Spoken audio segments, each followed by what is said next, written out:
अस्सलामुअलैकुम, आप देख रहे हैं जीएनएन और मैं हूं इब्राहिम पीरज़ादा और मैं हूं सिद्रा बिलाल। अहम खबर से आगाज करते हैं। पाकिस्तानी रियासत अक़लियतों को नुकसान पहुंचाने वाले अनासिर के साथ नहीं, मुल्क में अक़लियतों का तहफ़्फ़ुज़ यकीनी बनाया जाएगा। उन्हें नुकसान पहुंचाने की कोशिश करने वालों से सख्ती से निपटा जाएगा। रियासत या माशरा ऐसे अनासिर के साथ नहीं।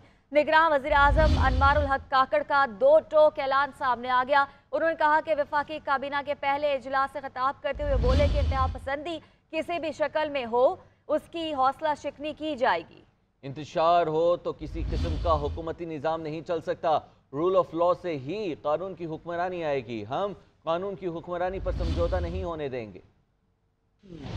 जान वज़ीर-ए-आज़म अनवारुल हक काकड़ का काबीना इजलास से खिताब। वज़ीर-ए-आज़म ने वाज़ेह किया कि तमाम मज़ाहिब और अक़ायद के हकूक़ बराबर हैं। अक्सरियत का काम अक़लियत का तहफ़्फ़ुज़ करना है। हम रियासत अक़लियतों को नुकसान पहुँचाने वाले अनासिर के साथ नहीं। पाकिस्तान तमाम मज़ाहिब और नस्लों का मुल्क है। कानून की हुक्मरानी पर समझौता नहीं होने दिया जाएगा। So when you are in a majority, the minority has to be protected, not on the basis that they would convert to your worldview, not on the basis that they have to have the same kind of world outlook. They can differ with you, but the basic human dignity, the security, their provision and sustenance has to be ensured by this divinely inspired idea. And Pakistan, alhamdulillah, was created on those tayyaba and noble principles. वज़ीर-ए-आज़म ने कहा कि पाकिस्तान को मुआशी challenges दरपेश हैं। मुआशी मसाइल के हल के लिए इक़दामात और मुल्की और गैर मुल्की वादों को पूरा करेंगे और पाकिस्तानी अवाम के अदा करदा टैक्स के ख्याल रखेंगे। These extreme attitude, they are not just unwelcomed, they would be discouraged. They would be curbed and controlled by the law. I have a deep sense that along with our economic challenges, which are huge, with an able team like yourself, we will try to ensure financial discipline. We have a sense of sanctity of the taxpayers' money, this money on which we even are having today's meeting, consuming this water, tea, traveling, doing any sort of actions. It is paid by the people of Pakistan. निगरान वज़ीर आला पंजाब मोहसिन नकवी कहते हैं कि जड़ावाला सानिया के शवाहिद मिल गए, videos भी हैं। शरपसंदों को गिरफ्तार करके कानून के कटहरे में लाएंगे। मसीही बरादरी के रहनुमाओं से मुलाकात में कहा कि गिरजाघरों को जल्द अज जल्द असल हालत में बहाल किया जाएगा। तबाह होने वाले घरों के नुकसान का तखमीना लगाया जा रहा है। मुतासरा खानदानों को माली इमदाद दी जाएगी। वो जितना भी उसको कंडेम करें वो कम है, क्योंकि कायद-ए-आज़म के मुल्क में इस तरह की चीज़ें तो बिल्कुल सोची भी नहीं जा सकती।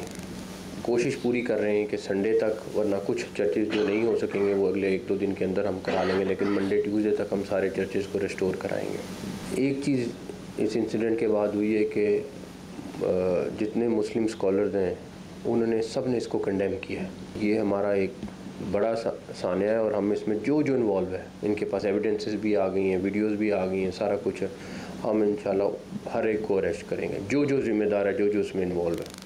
और ख़ास तौर पे जो लोग अपने घरों से चले गए हैं और डर से और सारा कुछ है, उनका एतमाद बहाल करना, उसके लिए मुझे जहाँ तक जाना पड़ेगा मैं जाऊँगा। आपको पूरा यकीन दिलाते हैं कि जो इस सानिया के ज़िम्मेदार हैं वो कानून से नहीं बच सकेंगे। आईजी पंजाब डॉक्टर उस्मान अनवर कहते हैं कि सानिया जड़ावाला के 125 से ज़ायद मुल्ज़िमान अभी ज़ेर हिरासत है और उनका रिमांड ले लिया गया है। मरकज़ी मुल्ज़िमान भी कानून की गिरफ्त में आ चुके हैं। अमला को नुकसान पहुँचाने वाले नामजद मुल्ज़िमान को जदीद टेक्नोलॉजी से गिरफ्तार किया जा रहा है। हालात मामूल पर आ चुके हैं। जड़ावाला में मुतासरा इलाके के दौरे के मौके पर उन्होंने मज़ीद क्या कहा है, आइए आपको दिखाते हैं।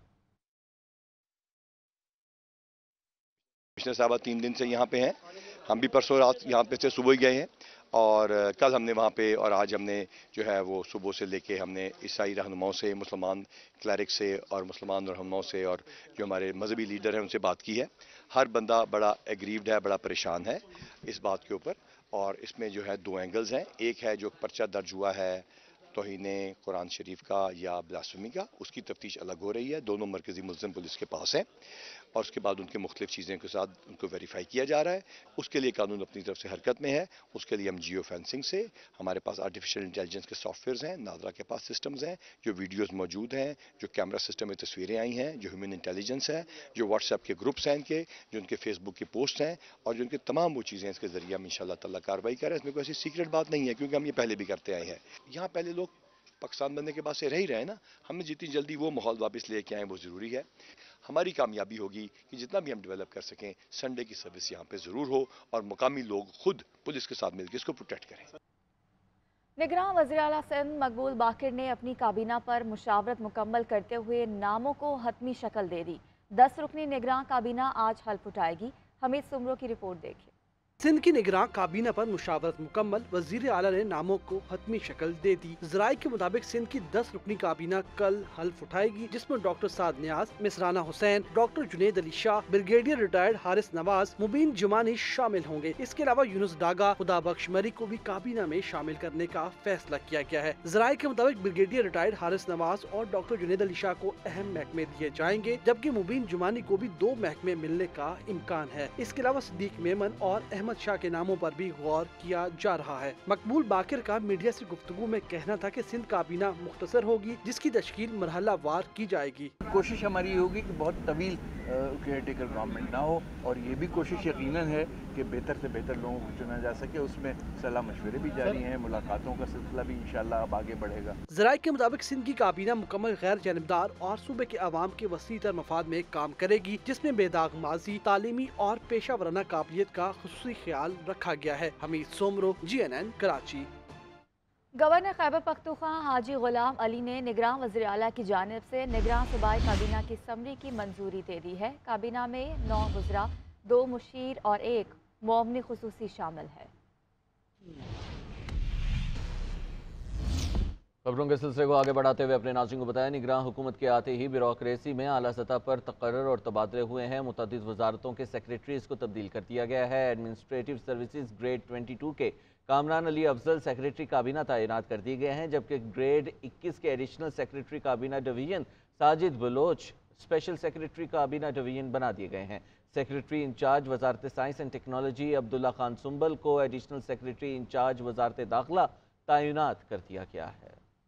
निगरान हुकूमत की जानिब से वफाकी सतह पर ब्यूरोक्रेसी में बड़े पैमाने पर अखाड़ पिछाड़, कई वजारतों के सेक्रेटरीज तब्दील। Chief secretary Sindh doctor Sohail Rajput, chief secretary Azad Kashmir Mohammad Usman Chachar और चीफ सेक्रेटरी बलोचिस्तान अब्दुल अकीली को एस्टेब्लिशमेंट डिवीजन रिपोर्ट करने की हिदायत। एडमिनिस्ट्रेटिव सर्विस ग्रेड 22 के कामरान अली अफजल को सेक्रेटरी काबीना तैनात कर दिया गया। कामरान अली अफजल इससे पहले DG सिविल सर्विस अकेडमी तैनात थे। एडिशनल सेक्रेटरी काबीना division Sajid Baloch, special secretary काबीना डिवीजन और अब्दुल्ला खान सुंबल को एडिशनल सेक्रेटरी इंचार्ज वजारत दाखिला तैनात कर दिया गया। एडमिनिस्ट्रेटिव सर्विस ग्रेड 22 के Hassan Nasir Jami, secretary information technology Momin Agha को एडिशनल सेक्रेटरी इंचार्ज वजारत petroleum, captain retired Mohammad Mahmood को एडिशनल सेक्रेटरी वजारत फूड सिक्योरिटी तैनात कर दिया गया। एडमिनिस्ट्रेटिव सर्विस ग्रेड 22 के doctor Shahzad Khan Bangash secretary housing, Syed Asif Haider Shah secretary मौसमियाती तब्दीली और AD ख्वाजा सेक्रेटरी इंसानी हकूक बना दिए गए। एडमिनिस्ट्रेटिव सर्विस ग्रेड 22 की हुमैरा अहमद सेक्रेटरी कौमी वर्सा तैनात कर दी गई। सैयद अली मुर्तज़ा को सेक्रेटरी दाखिला के ओहदे से हटाकर सेक्रेटरी वजारत आबी वसाइल तैनात कर दिया गया। एडमिनिस्ट्रेटिव सर्विस ग्रेड 21 के Dawood Mohammad chief secretary Azad Kashmir, Shakeel Kader Khan chief secretary Balochistan बना दिए गए। चीफ सेक्रेटरी आज़ाद कश्मीर मोहम्मद उस्मान चाचड़ और चीफ सेक्रेटरी बलोचिस्तान अब्दुल अकीली को एस्टेब्लिशमेंट डिवीजन रिपोर्ट करने की हिदायत की गई है। DG पासपोर्ट एंड इमिग्रेशन यावर हुसैन और चीफ कमिश्नर इस्लामाबाद नूरुल अमीन मेंगल को एस्टेब्लिशमेंट डिवीजन रिपोर्ट करने की हिदायत की गई है।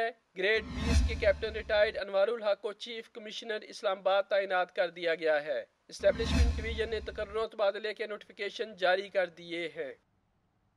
उधर इलेक्शन कमीशन का मरदमशुमारी की बुनियाद पर नई हल्का बंदियाँ कराने का फैसला सामने आ गया। तहरीरी फैसले में कहा है कि नई हल्का बंदियों और ताज़ा इंतखाबी फहरिस्तों के बगैर पार्लियामेंट में हकीकी नुमाइंदगी मुमकिन नहीं होगी।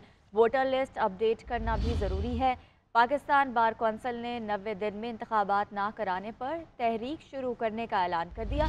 एलामिया में कहा कि मुकर्ररा मुद्दत में आज़ाद, मुनसिफाना और शफाफ इंतखाबात कराना इलेक्शन कमीशन का फ़र्ज़ है। इस्लामाबाद बार कौंसिल ने भी इलेक्शन कमीशन के फैसले की मजम्मत की। एलामिया में कहा कि हल्का बंदियाँ करने का फैसला 90 दिन में इलेक्शन ना कराने का बहाना है। इलेक्शन कमीशन ऑफ पाकिस्तान ने आम इंतखाबात से कबल नई हल्का बंदियाँ कराने का तहरीरी फैसला जारी कर दिया। इलेक्शन कमीशन ने 3 सफ़ात पर मुश्तमिल अपना मुत्तफ़िक़ा फैसला जारी कर दिया, जिसमें कहा गया है कि नई मरदमशुमारी के बाद आबादी में बड़े पैमाने पर तब्दीलियाँ रोनमा हुई। आबादी बढ़ने की वजह से हल्कों की अजला की सतह पर तब्दीली हुई है। 7वीं मरदमशुमारी के बाद 20,085 नए सेंसस ब्लॉक बढ़े, कुछ में तब्दीलियाँ हुई। इंतखाबात से पहले गलतियों से पाक वोटर लिस्ट और ताज़ा हल्का बंदियाँ लाजमी है। दूसरी तरफ पाकिस्तान बार कौंसिल ने बड़ा ऐलान कर दिया, 90 दिन में इंतखाबात करवाएं वरना तहरीक शुरू करेंगे। एलामिया में हल्का बंदियों के बाइस इंतखाबात में ताखीर के फैसले की मजम्मत की गई है। एलामिया में कहा गया है कि इलेक्शन कमीशन का हल्का बंदियों का शेड्यूल इंतखाबात में ताखीर का हरबा है। आर्टिकल 224 इलेक्शन कमीशन को पाबंद करता है कि 90 दिन के अंदर आम इंतखाबात कराए। मुकर्ररा मुद्दत में आज़ाद, मुनसिफाना और शफाफ इंतखाबात कराना इलेक्शन कमीशन का फर्ज है। साफ शफाफ इंतखाबात के जरिए मुल्क को बदतरीन मौशी हालात से निकाला जा सकता है। इलेक्शन एक्ट में तरामीम के मामले पर chief election commissioner Sikandar Sultan Raja की ज़ेर सदारत अहम इजलास हुआ। इलेक्शन कमीशन हुकाम ने एक्ट में हालिया की गई तरामीम का जायजा लिया और कानूनी टीम की जानिब से तफसीली ब्रीफिंग दी गई। इजलास में मेंबरान इलेक्शन कमीशन और हुकाम शरीक हुए। Welcome back. कायद मुस्लिम लीग नून नवाज शरीफ ने आज भी वतन वापसी की तारीख नहीं बताई। लंदन में आज जब उनसे वतन वापसी का सवाल हुआ तो नवाज शरीफ का जवाब था, बताएंगे आपको। सहाफ़ी ने फिर सवाल किया कि क्या आप मुस्लिम लीग नून की इंतखाबी मुहिम की क़ियादत करेंगे? नवाज शरीफ बोले, इंशाअल्लाह। मैं सर क्या फैसला किया सर पाकिस्तान जाने का? मियां साहब पाकिस्तान जाने की कोई तारीख तय की सर? बताएंगे आप सर? जड़ेवाला के बारे में कुछ कहेंगे? आपको लगता है रास्ता move out the way guys, please रास्ता छोड़ दे। मियां साहब आप पाकिस्तान में मुस्लिम लीग की इंतखाबी मुहिम की क़ियादत करेंगे सर? क्या फरमाया सर? पाकिस्तान मुस्लिम लीग नून की इंतखाबी मुहिम की क़ियादत करेंगे सर आप?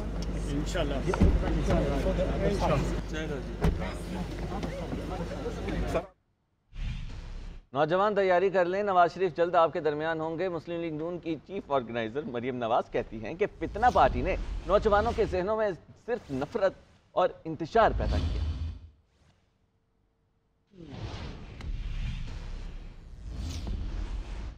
चेयरमैन पीटीआई की अहलिया का महकमा दाखिला पंजाब को खत। बुशरा बीबी की चेयरमैन पीटीआई के लिए घर के खाने की इजाज़त देने की दरख्वास्त। खत में बुशरा बीबी की जानिब से चेयरमैन पीटीआई को बतौर साबिक वज़ीर आज़म जेल में सहूलियात और बेहतर क्लास फराहम करने की भी दरख्वास्त की गई है। नैब तरमीम केस में जस्टिस मंसूर अली शाह ने फुल कोर्ट बनाने की तजवीज़ दे दी है। चीफ जस्टिस उमर अता बंदयाल ने रिमार्क्स दिए कि केस को निपटाना चाहते हैं क्योंकि बेंच के एक रुकन की रिटायरमेंट करीब है। ये इंतहाई अहम मुकदमा है और मजीद कहा कि अगर फैसला ना दे सका तो उनके लिए बाइस शर्मिंदगी होगा। मजीद क्या तफसीलात हैं, आइए जानते हैं इस रिपोर्ट में। नैब तरामीम के खिलाफ चेयरमैन पीटीआई की दरख्वास्त पर समाअत चीफ जस्टिस सुप्रीम कोर्ट की सरबराही में हुई। जस्टिस मंसूर अली शाह ने फुल कोर्ट तश्कील देने की तजवीज़ देते हुए कहा कि अदालत practice and procedure act case का फैसला करे या फुल कोर्ट तश्कील दे। Supreme court practice and procedure act के खिलाफ दरख्वास्तों पर फैसला आना अभी बाकी है। उन्होंने मिलिट्री ट्रायल केस में लिखे अपने नोट का हवाला देते हुए कहा कि इस केस को फुल कोर्ट को सुनना चाहिए। चीफ जस्टिस ने रिमार्क्स दिए कि फ्रीकैन आइंदा समाअत पर हतमी दलाइल दें। ये केस 2022 से ज़ेर इल्तवा है, जरूरी नहीं केस के मेरिट्स पर फैसला दें। नैब तरामीम के खिलाफ दायर की गई दरख्वास्त के काबिल समाअत होने पर भी फैसला दे सकते हैं। 2023 में नैब कानून में की गई तरमीम को हमारे सामने किसी ने चैलेंज ही नहीं किया। जस्टिस उमर अता बंदयाल ने मजीद कहा कि केस को निपटाना चाहते हैं क्योंकि बेंच के एक रुकन की रिटायरमेंट करीब है। ये इंतहाई अहम मुकदमा है, अगर फैसला ना दे सका तो उनके लिए बाइस शर्मिंदगी होगा। सुप्रीम कोर्ट ने नैब तरामीम केस की समाअत 28 अगस्त तक मुलतवी करते हुए कहा कि 28 अगस्त से रोजाना की बुनियाद पर केस की समाअत करेंगे।